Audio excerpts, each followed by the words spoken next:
Boa noite. Vou estar começando aqui a apresentação do trabalho de Sistemas Gerenciadores de Banco de Dados.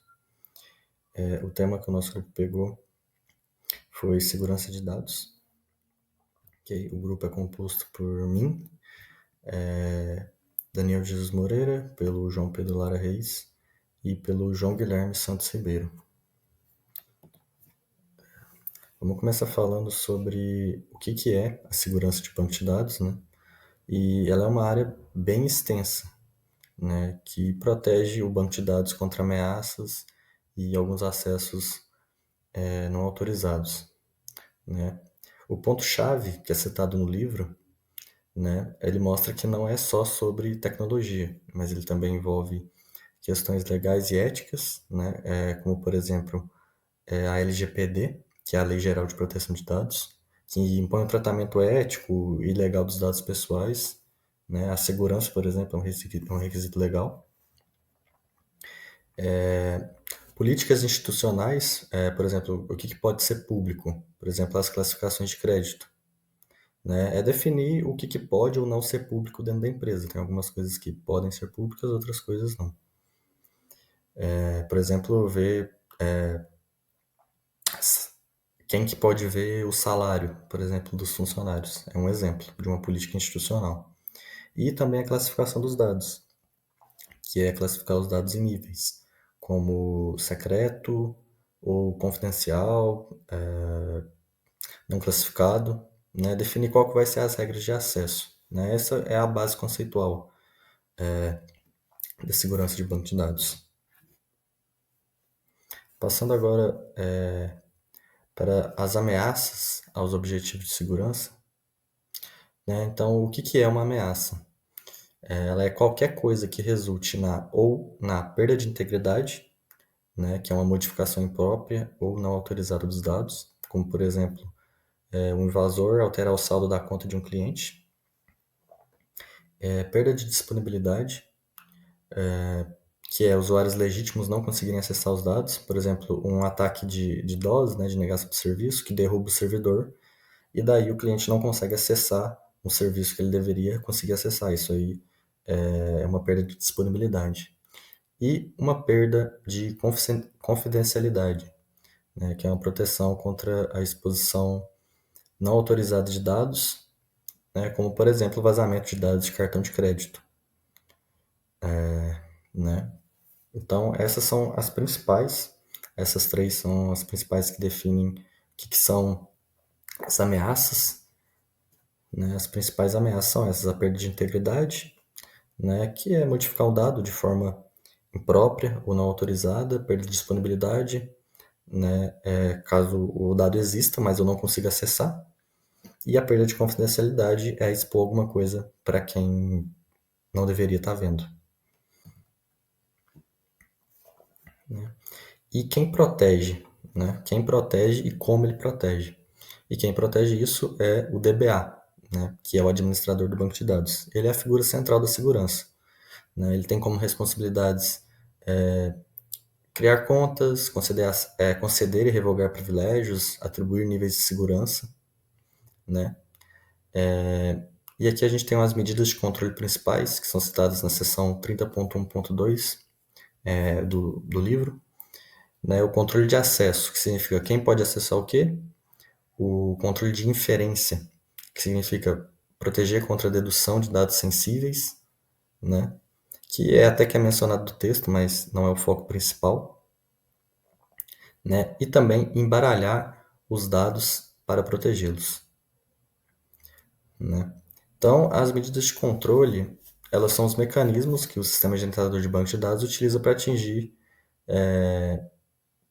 esses objetivos, de conseguir essa medida de controle para que não ocorra aquelas perdas de disponibilidade, perda de integridade, enfim, né? O principal desses que eu citei, é o controle de acesso, é ele que define quem que pode acessar o quê, né? Ele é a fundação do mecanismo de permissões, né? A criptografia, nesse caso, ela é bem vital, né? O processo de embaralhar dados para protegê-los foi o último ali, né? Que é a criptografia.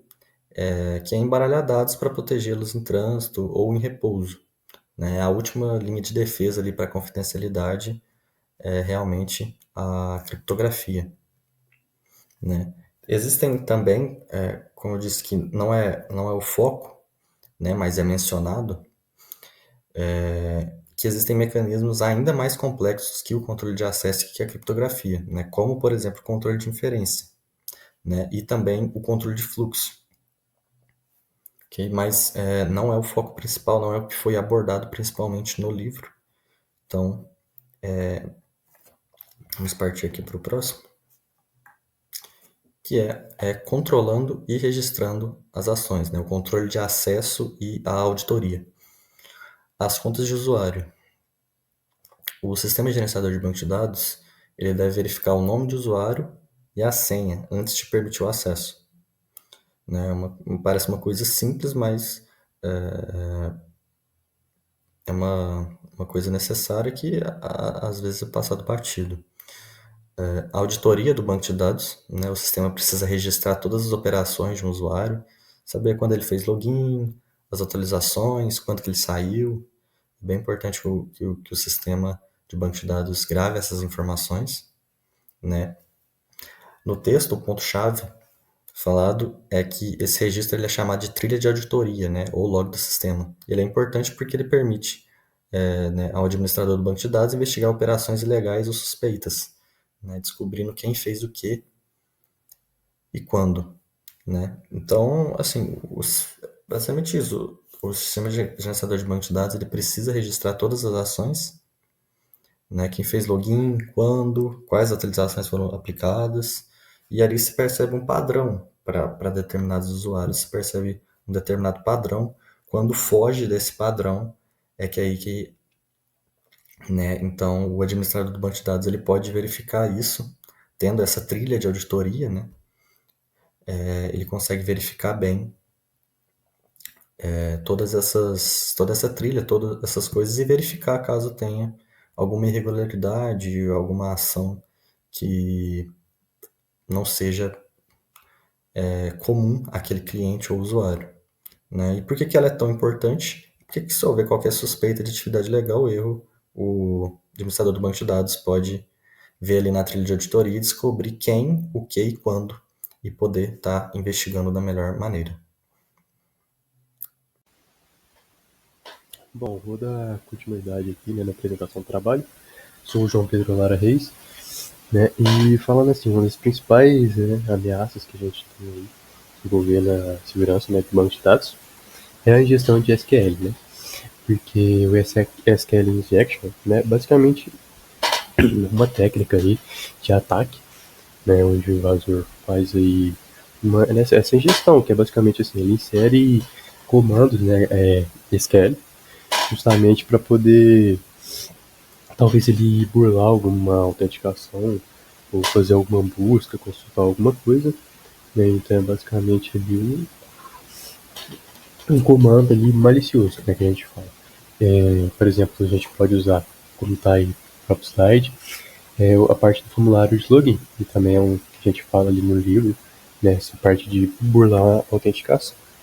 Então, assim, o objetivo que a gente tem do SQL Injection é manipular, né, a consulta original para executar aí ações aí que não seriam, né, obviamente, autorizadas por, para o invasor. Então, assim, como que funciona, né? Ele, às vezes, ele pode escapar, né, da string de entrada e adicionar ali no próprio código. Vamos olhar isso aí. Então, como é que ele burla, né, o login, por exemplo? Então, assim, a gente tem ali a consulta original, né, ali, como que é, que, por exemplo, está vulnerável, né? Por exemplo, vai fazer um select, né, ali dos usuários, de todos os usuários, onde, né, o nome do usuário é tal, a senha é tal, né? E aí ali o invasor, né, pode estar colocando ali, por exemplo, ali um usuário, Jaime. Aí ele coloca essa condição aí de or, x igual a x, e sem ali seria ali qualquer coisa, né?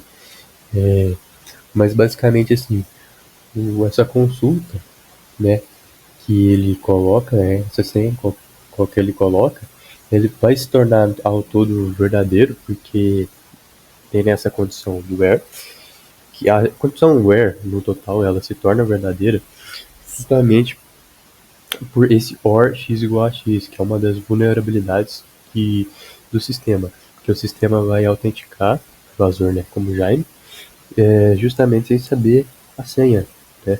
Então, assim, é uma vulnerabilidade que acontece e é mais ou menos um dos jeitos aí que invasores aí utilizam para poder estar burlando o login, por exemplo, né? E assim, além de fazer esse, fazer esse contorno, né? Fazer esse contorno mesmo, né? De autenticação, ele pode fazer outras coisas, né? Igual eu tinha dito que fazer outros comandos, né? No sistema ou descobrir, né? Mais sobre o sistema, descobrir talvez ali se ele é nacional, não é ali, tem a gente também descobrir, né, as tabelas, lacunas, o tipo, né, a estrutura do banco. A gente tem também ali negação de serviço, né, então assim, tem aquele ataque, né, do DOS, onde tipo assim, vai inundar o servidor com diversas solicitações e aí ele para ali para de funcionar. E até mesmo executar, né, comandos remotos pelo próprio sistema operacional e realizar, né, ali escalada de privilégio. Então ali você pode acabar ganhando acesso de administrador, como a gente viu ali, a parte de contornar a autenticação. A gente até, né, pode acabar acontecendo aí, né, também com outras que têm um acesso maior, que seria ali, né, a gente tem geralmente em sistemas, a gente tem ali usuário e administrador. Isso pode acontecer aí, né, para o administrador no caso.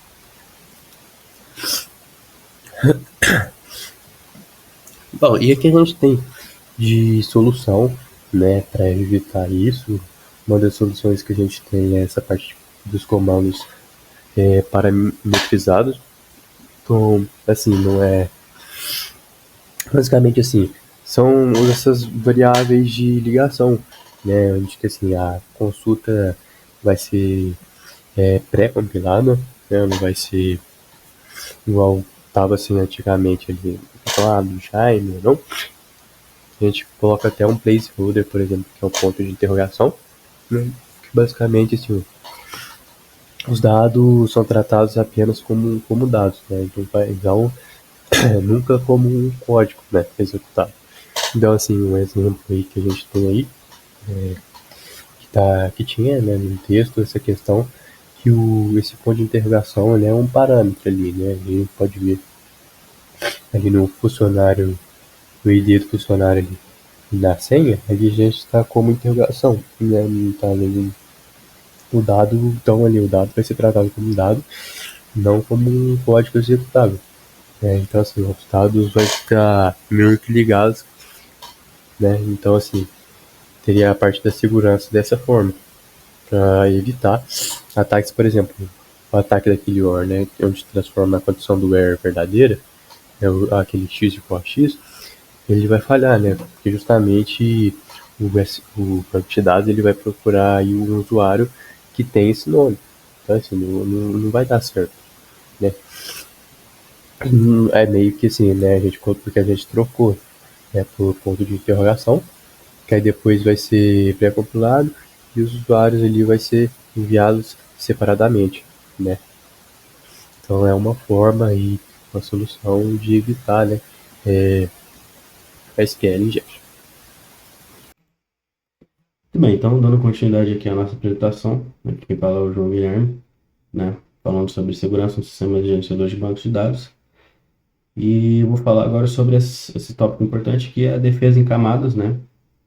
E a gente tem dois pontos importantes para falar aqui. Um deles é a filtragem de entrada ou validação de entrada. Basicamente é o ato de verificar e limpar os dados que o usuário insere, né? E como funciona, né? A técnica mais comum seria remover, né, ou neutralizar caracteres que são conhecidos por serem perigosos, seriam utilizados em ataques, né? Como por exemplo as aspas simples. E tem um porém nessa técnica de filtragem de entrada, é que apesar de ser uma boa prática, né, ser bem utilizada, ela ainda é considerada inferior aos comandos parametrizados que a gente viu anteriormente, porque normalmente é fácil de cometer erros ou até mesmo esquecer de filtrar alguns caracteres. E segundo ponto, segurança de função, né, o princípio do menor privilégio, que basicamente é um conceito fundamental na segurança, né, que significa que você define papéis bem definidos atribuído para cada um ter sua função, né? Por exemplo, seja um usuário de uma conta de um usuário ou de uma aplicação, ele só vai ter permissões mínimas necessárias para ele realizar uma certa função, né? Nada mais. Então a gente tem aqui um exemplo, né? Uma conta de banco de dados, ela vai ser usada na aplicação web, ela não deve ter permissão de usar, por exemplo, o comando drop table ou o comando alter, que são comandos que, por exemplo, o drop table vai apagar uma tabela, né? Que seria caso algo do tipo acontecer, seria um causaria um impacto muito grande, ou um alter que você iria mudar, adulterar algum dado da tabela, né? Também um usuário comum não deveria ter acesso a esse tipo de coisa. E por que que é importante a gente ter essa técnica de segurança, né?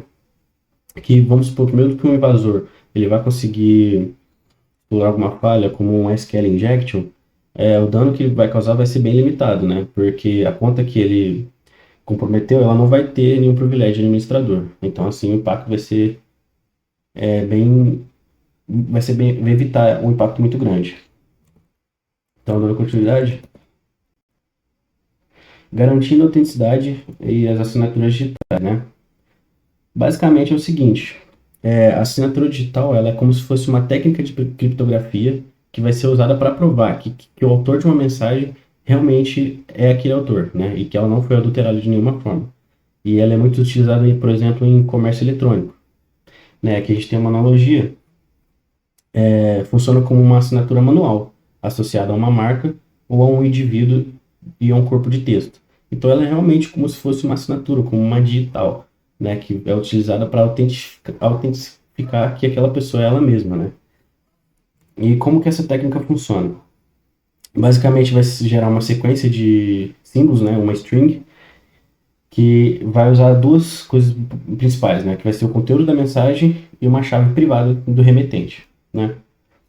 E aí, com essa chave, qualquer pessoa pode verificar se a assinatura é válida, porque ela vai utilizar a chave pública desse remetente.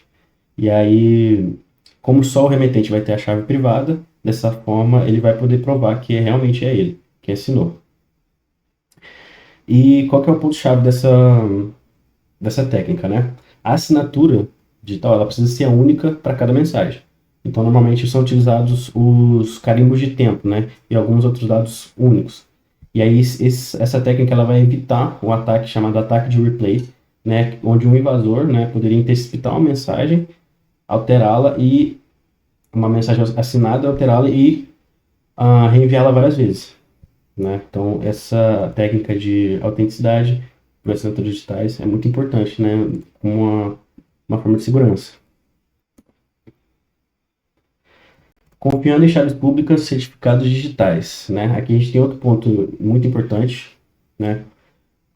Que, como a gente viu, a gente tem essas assinaturas digitais, mas como é que a gente tem garantia de que aquela chave pública gerada realmente é de quem diz ser, né? E aí que a gente tem os certificados digitais. É uma das formas de se garantir realmente uma confiabilidade. E basicamente o que é um certificado digital? Ele é um documento oficial digital que vincula oficialmente uma chave pública a uma identidade, né? Que pode ser uma pessoa, um serviço, um site, por exemplo. E quem que emite esse documento, né, esse certificado? É uma autoridade certificadora, né? Que é uma entidade terceirizada que é confiável por todos. Todo mundo, ela tem um alto grau de confiabilidade, como por exemplo a Let's Encrypt ou a VeriSign, né? E o trabalho dela basicamente é verificar a identidade do solicitante e emitir o certificado. É isso. E qual é o conteúdo de um certificado digital, né? Ele vai ter informações do proprietário, né? Como o nome da organização ou o nome do responsável, por exemplo. A chave pública, que é o mais importante, né? Que é ali que você vai realmente o que você vai usar para garantir que aquele certificado é válido, né? A data de emissão, né? E mais importante que a data de emissão, vai ter a data de validade também, porque esse certificado ele tem uma data de validade, né? Que se expirar, ele perde a segurança, vamos dizer assim, né? E ter o ID da entidade certificadora que emitiu o certificado também, né? Da autoridade certificadora. E, além disso, a gente tem a assinatura digital da própria autoridade certificadora, né? Que isso aí é o que prova que aquele certificado é autêntico e que não foi adulterado, né? Por exemplo, o navegador, ele confia nas autoridades certificadoras, né? Porque quando ele vê que ela possui um certificado, ele vê aquele site como confiável, que é o que a gente vê, por exemplo, com sites que tem o HTTPS, né? Que é o protocolo de site com certificado. E aí, o navegador identifica aquele site como confiável porque ele tem um certificado de segurança, né? Bem, então, por fim agora, né, resumindo aí a nossa apresentação, a gente tem 4 pontos importantes aqui, né, para destacar, que são de extrema importância quando a gente fala sobre segurança de sistemas gerenciadores de banco de dados, né, que foram os mais importantes aí que a gente explorou no nosso trabalho. O ponto mais importante, né, o primeiro deles, é que a segurança de banco de dados, a segurança de sistema de informação, por exemplo, ela tem 3 pilares essenciais de proteger esses 3 tópicos, né, esses 3 pontos, que é a confidencialidade, a integridade e a disponibilidade. Confidencialidade é proteger contra acesso não autorizado, então só usuários autorizados vão ter acesso àqueles dados. Integridade, garantir que os dados são confiáveis, não tiverem nenhum tipo de alteração. E disponibilidade, né, que seria garantir que apenas pessoas legítimas têm acesso e, quando necessário, vão ter acesso àqueles dados, né. Então, esse é o ponto mais importante, né, que é a tríade CIA. Ponto 2, responsabilidade, né? Como a gente viu, apesar de o administrador de banco de dados ele ser o ponto-chave ali o ponto central na segurança, ele não é o único, né? A segurança ela é responsabilidade de todos. Isso vai incluir, por exemplo, o uso de trilhas de auditoria, né? Logs que vão registrar quem fez o que e quando, por exemplo, ou até mesmo a escrita de um código seguro, né? Seria um ponto importante, por exemplo, como visto nos slides sobre SQL Injection, né? Falando sobre SQL Injection, ponto 3. Apesar de os ataques de SQL Injection serem muito comuns e serem extremamente perigosos, eles são evitáveis também, da mesma forma, né? E a solução correta, como a gente viu, uma das soluções mais eficientes, é o uso de prepared statements, né? Que são os comandos parametrizados. Ele vai resolver o problema diretamente pela raiz. E por fim, a confiança digital, que é o que a gente falou nos últimos slides, que são técnicas como criptografia, assinatura digital e certificados. São formas de você garantir, né, ali uma autenticidade, construir uma autenticidade e confiança no mundo digital, né? Garantindo aí que a sua aplicação, seu banco de dados, ele tá seguro, né? Você vai ter essas ferramentas aí disponíveis ao seu dispor. E é isso. Isso conclui a nossa apresentação sobre segurança nos sistemas gerenciadores de banco de dados. Obrigado.